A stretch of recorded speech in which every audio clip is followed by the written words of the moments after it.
that's not a good use of anyone's time. Mm-hmm. And how much freedom and flexibility with the concepts and ideas do you have?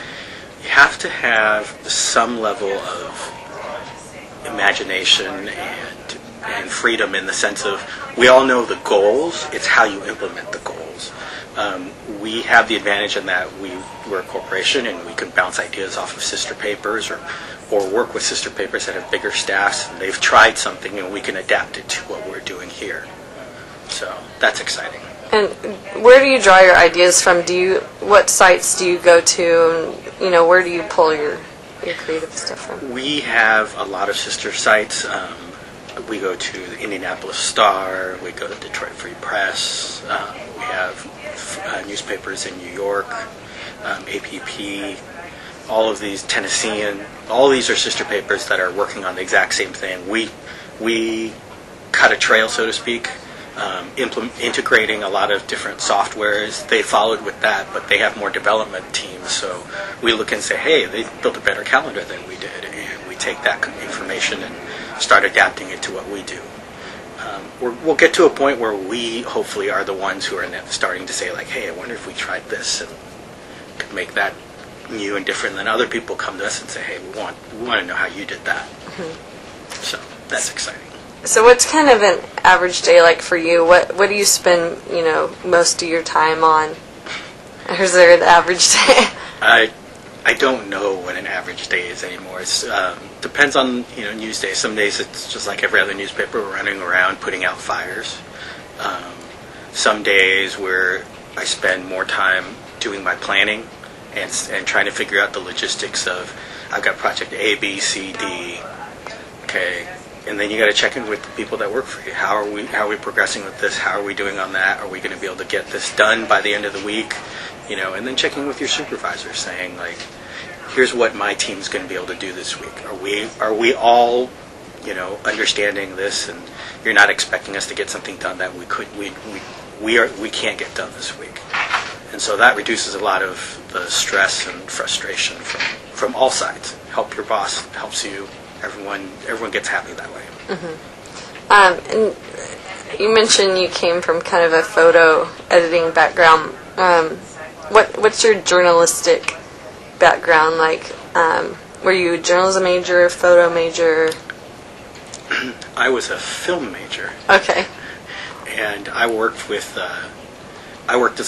the college paper, came out, worked in Hollywood for a little bit, didn't like it as much, started freelancing for newspapers, been there ever since. Love newspapers. And what do you love about newspapers? I love the fact that we can make a difference in the community. Call me naive, but I still think that's like one of the most important things that we do. And what are some things that the people who work for newspapers can do to make sure that newspapers are still around? We need to adapt, and we need to adapt very quickly. The medium is changing, the users are changing. Instead of fighting all these changes, I think we need to look at how we can make it work for us as well.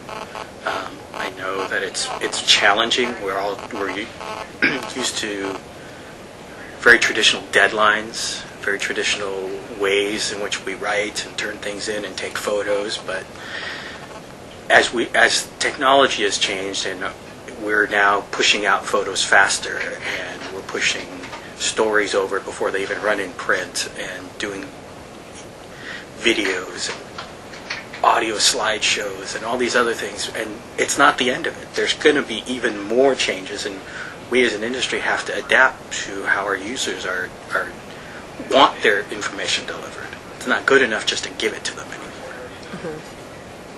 Mm-hmm. And you said, you kind of draw from your sister sites, but how do you consume your news? What sites do you go on, for your own personal use during the day?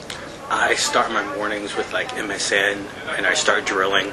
If there's, just to get like a macro picture, and if there's any specific stories, I know they're not going to give me very deep versions of them. But then if I find there's a specific area, I'll just go to that paper and see if they've got more data. Okay. And how much of your job is involved in monetizing content? Understanding what ideas and concepts are going to be profitable and stuff like that. It's not necessarily a direct responsibility of my position, but I think that anyone who works at a paper nowadays has to think about it. And there are some things that you do where if you start thinking about that, it's just communicating to other departments like, hey, what do you think about this project that we're working on? You know, as an editorial person, I'm not exactly the person who's going to go out and sell, but I can let people who might sell this know that we're working on something really cool and let them go out and sell what they can and get things sponsored.